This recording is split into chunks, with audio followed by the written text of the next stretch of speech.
Marwari media आप देख रहे हैं। आज है 2 मई 2026 शनिवार का दिन, हिंदू तिथि ज्येष्ठ माह की प्रतिपदा। नजर डालेंगे आज की बड़ी खबरों पर। शुरुआत करेंगे दुनिया की बहुत बड़ी खबर के साथ। बहुत बड़ी खबर, दुनिया के कई देशों में एक बार फिर भयानक रूप से तनाव उत्पन्न हो गया है। अमेरिका पहली बार ईरान के खिलाफ हाइपरसोनिक मिसाइलों का इस्तेमाल कर सकता है। अमेरिका के सेंट्रल कमांड के कमांडर ने राष्ट्रपति ट्रंप को ईरान के खिलाफ संभावित हमला करने के विकल्पों की जानकारी दी है। इसमें बताया गया है अगर ट्रंप दोबारा हमले का फैसला लेते हैं तो एक छोटा लेकिन बहुत ताकतवर हमला किया जा सकता है। रिपोर्ट के मुताबिक इस हमले में ईरान की बची हुई सैन्य ताकत, उसके नेता और अहम ढांचे को निशाना बनाया जा सकता है। वहीं अमेरिका का रक्षा मंत्रालय कुछ नए और एडवांस हथियार इस्तेमाल करने पर भी विचार कर रहा है। इनमें डार्क ईगल नाम की हाइपरसोनिक मिसाइलें भी शामिल है। यह मिसाइलें करीब 2000 मील यानी कि करीब 3200 किलोमीटर दूर तक निशाना साध सकती है। यानी कि अमेरिका और ईरान के बीच स्थितियां एक बार फिर बिगड़ती दिखाई दे रही है।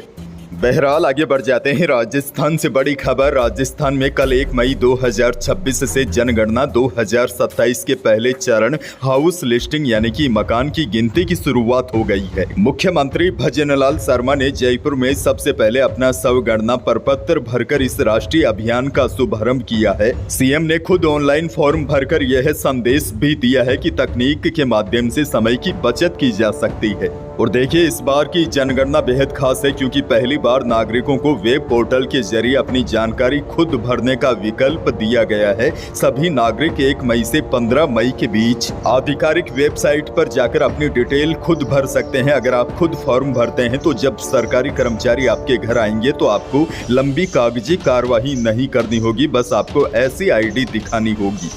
आगे बढ़ेंगे। राजस्थान सरकार का एक और बड़ा फैसला। सरकार अब किसानों काश्तकारों को उनके खेतों तक पहुंचने के लिए रास्ता उपलब्ध करवाएगी। सरकार ने 29 अप्रैल को आदेश जारी करके सभी जिला कलेक्टरों को ऐसे मामले में रास्ते के लिए सरकारी जमीन का आवंटन करने के लिए कहा है। सरकार का उद्देश्य है किसान को अपनी जमीन तक सीधी कनेक्टिविटी मिल सके और जमीन का उपयोग हो सके। रेवेन्यू डिपार्टमेंट से जारी आदेशों के मुताबिक यह जमीन 20 फीट की चौड़ाई में आवंटित की जाएगी। आदेश के तहत अगर किसी किसान की कृषि भूमि के पास सरकारी जमीन है, उस सरकारी जमीन के कारण उस किसान को अपनी जमीन तक पहुंचने का मार्ग नहीं मिल पा रहा है, ऐसी स्थिति में उस सरकारी जमीन में से उस खातेदार को सड़क के किनारे सरकार जमीन आवंटित कर सकती है। अब देखिए, खेतों का रास्ता तभी मिलेगा जमीन की कनेक्टिविटी किसी दूसरे मार्ग या सरकारी सड़क रास्ते से जुड़ी नहीं होनी चाहिए। जमीन और मुख्य संपर्क रास्ते के बीच अगर कोई सरकारी जमीन हो तभी 20 फीट चौड़ाई में रास्ता बनाने के लिए सरकार जमीन का आवंटन करेगी। बाकी इस फैसले को लेकर जल्द ही पूरी डिटेल के साथ नए दिशा निर्देश आने वाले हैं। जैसे ही नए दिशा निर्देश आते हैं तो पूरी डिटेल के साथ आपको जानकारी देने की कोशिश करूंगा। कोशिश रहेगी जल्द ही खेतों के रास्तों को लेकर एक अलग से वीडियो आपको दूं। खैर आगे बढ़ जाते हैं। बड़ी खबर, अमेरिका ईरान युद्ध की वजह से लिक्विड पेट्रोलियम गैस यानी कि एलपीजी की कीमतों में बढ़ोतरी हुई है। पेट्रोलियम कंपनियों ने गुरुवार रात एलपीजी गैस की कीमतों का रिव्यू करने के बाद कॉमर्शियल गैस सिलेंडर की कीमतों में अब तक की सबसे बड़ी बढ़ोतरी की है। कंपनियों ने 19 किलोग्राम वाले कॉमर्शियल सिलेंडर पर 993 रुपए की बढ़ोतरी की है। इतना ही नहीं, मजदूर गरीबों के लिए बिकने वाले 5 किलो के सिलेंडर को भी 241 रुपए तक महंगा कर दिया है। नई रेट लिस्ट के मुताबिक राजस्थान में अब 19 किलोग्राम वाला कॉमर्शियल गैस सिलेंडर 2106 रुपए की बजाय 3099 रुपए में मिलेगा। बस राहत की बात यह है, घरेलू उपयोग के सिलेंडर की कीमतों में कंपनियों ने कोई बढ़ोतरी नहीं की है। अगली खबर की ओर बढ़ जाते हैं। चित्तौड़गढ़ के मंडफिया स्थित श्री सांवलिया जी मंदिर में इस साल करीब 337 करोड़ का चढ़ावा आया है। यह 34 सालों में सबसे ज्यादा है। बीते लगभग 4 दशक में ऐसा कोई साल नहीं है जब मंदिर में चढ़ावे में कमी आई है। हर साल चढ़ावे की रकम बढ़ती जा रही है। ट्रस्ट बनने के बाद से हर महीने होने वाली मैराथन काउंटिंग के लिए विशेष इंतजाम किए जाते हैं। इस चढ़ावे की काउंटिंग के जरिए करीब 200 लोगों का स्टाफ लगता है। इस मंदिर में मान्यता है कि ठाकुर जी यहाँ सेठ जी के रूप में विराजमान है। एक बार अगर उन्हें पार्टनर बना लिया जाता है तो बिजनेस बढ़ता ही जाता है। भीलवाड़ा से बड़ी खबर। भीलवाड़ा के हमीरगढ़ में एक टेम्पू ट्रेवलर हाईवे किनारे खड़े ट्रेलर में घुस गया। एक्सीडेंट में अजमेर के बिजनेसमैन की मौत हो गई। हादसे में उनके 12 से ज्यादा दोस्त घायल हो गए। हादसे के समय सभी ट्रेवलर में डांस कर रहे थे। बिजनेसमैन का गुरुवार को बर्थडे था। वह अपने दोस्तों के साथ चित्तौड़गढ़ से वापस अजमेर लौट रहे थे।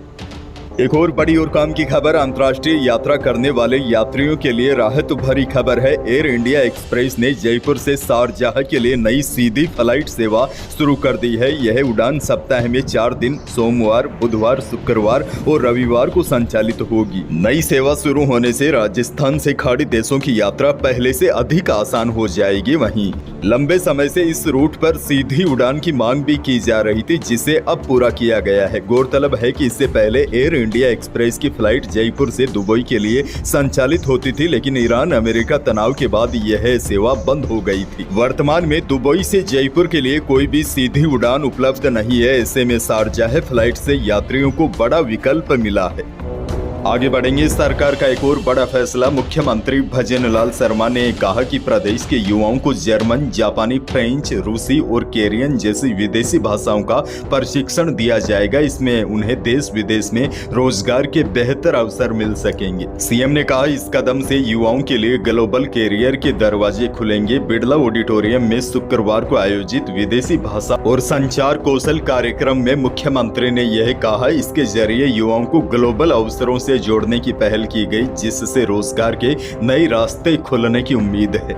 मुख्यमंत्री ने बताया राज्य सरकार ने English and foreign language university और नेशनल स्किल डेवलपमेंट कॉरपोरेशन के साथ समझौता किया है, यानी कि युवाओं को विदेशी लैंग्वेज सीखने का मौका सरकार देगी। अच्छा, बड़ी खबर ये भी देखिए। पूर्व मुख्यमंत्री अशोक गहलोत ने दावा किया है कि राजस्थान में मजदूरी की दरें देश में सबसे कम है। अंतर्राष्ट्रीय मजदूर दिवस के मौके पर गहलोत ने मुख्यमंत्री भजन लाल शर्मा को लेटर लिखकर प्रदेश में न्यूनतम मजदूरी की दरों को बढ़ाने की मांग की है। इसके अलावा गहलोत ने कहा, वर्तमान में प्रदेश में मजदूरों की स्थिति चिंताजनक है। इसमें सुधार की आवश्यकता है। अभी राजस्थान में अकुशल श्रमिकों के लिए न्यूनतम मजदूरी केवल 7,410 रुपए प्रति महीने और अत्यधिक कुशल श्रमिकों के लिए 9,334 रुपए प्रति महीने है। इसको बढ़ाने की आवश्यकता है। ब्यावर से बड़ी खबर। एक सांड ने रिटायर्ड टीचर को सींगों से उठाकर फेंक दिया। इससे उनके कई चोटों के साथ रीढ़ की हड्डी भी क्षतिग्रस्त हो गई। घटना पाली बाजार में चमन चौराहा मार्ग पर शुक्रवार सुबह की है। स्थानीय लोगों ने घायल को तुरंत अमृतपुर अस्पताल में भर्ती कराया। हालत गंभीर होने के चलते उनको अजमेर रेफर कर दिया गया है। बताया जा रहा है बुजुर्ग व्यक्ति सुबह करीब 11 बजे चाय पीकर घर जा रहे थे। इसी दौरान वहां घूम रहे एक आवारा सांड ने अचानक बुजुर्ग टीचर पर हमला कर दिया था। आगे बढ़ेंगे। एक और बड़ी जानकारी। लीवाली बढ़ने से जयपुर सराफा बाजार में शुक्रवार को चांदी 2,000 रुपए महंगी होकर 2,47,000 रुपए प्रति किलो पर पहुंच गई। वहीं बाजार सूत्रों के अनुसार शुक्रवार को शुद्ध सोना और जेवराती सोना अपने पूर्व स्तर पर ही टिके रहे। जयपुर सराफा बाजार में शुद्ध सोना 1,53,000 रुपए प्रति 10 ग्राम रहा और 22 कैरेट यानी कि जेवराती सोना 1,43,100 रुपए प्रति 10 ग्राम रहा। अनाज मंडी के भाव की बात की जाए तो जोधपुर की अनाज मंडी में जीरे का भाव न्यूनतम 17,000 से अधिकतम 21,000 रुपए रहा। इसबगोल बिकी न्यूनतम 10,000 से अधिकतम 15,000 रुपए। वहीं बीकानेर के अनाज मंडी में मोट का भाव रहा 5150 रुपए। मूंग बिका अधिकतम 8,000 रुपए। पीली सरसों का भाव रहा 7200 रुपए और नॉर्मल सरसों का भाव रहा 5800 से 6400 रुपए। वहीं इसबगोल का भाव रहा 10,000 से लेकर अधिकतम 13,000। जीरा का अधिकतम 18,000 रुपए प्रति क्विंटल। मौसम को लेकर भी बड़ी खबर है। प्रदेश में आंधी बारिश के साथ गर्मी का अलर्ट एक साथ जारी किया जा रहा है। अब देखिए, प्रदेश के कई जिलों में आंधी बारिश का दौर जारी है। वहीं कई जिले हीटवेव की चपेट में हैं। पश्चिमी राजस्थान के लोग भीषण गर्मी की चपेट में हैं। वहां हीटवेव की ज्यादा आशंका है। हालांकि देखिए, मौसम विभाग ने कहा है कि मई के पहले सप्ताह में पश्चिमी विक्षोभ के सक्रिय होने से गर्मी तो पड़ेगी, लेकिन दोपहर के बाद कई इलाकों में मेघ गर्जन वज्रपात और 30 से लेकर 50 किलोमीटर प्रति घंटे की रफ्तार से तेज हवाएं चलने की संभावना है। यानी कि आने वाले 4-5 दिन प्रदेश में मौसम का मिला जुला असर दिखाई देगा। प्रदेश के अधिकांश जिलों के लोगों को गर्मी भी बेहाल करती रहेगी, लेकिन दोपहर के बाद कई जिलों में आंधी बारिश की गतिविधियां भी देखने को मिलेगी। ऐसे में हीटवेव से कहीं न कहीं थोड़ी सी राहत मिलने की भी संभावना है। यानी मौसम का मिला जुला असर रहेगा। यही थी प्रदेश और देश की आज की बड़ी और महत्वपूर्ण खबरें। वीडियो को लाइक करना बिल्कुल न भूलिए। चैनल पर नए हैं तो सब्सक्राइब जरूर कीजिए ताकि आप अपडेट रहे बड़ी और काम की खबरों से। धन्यवाद।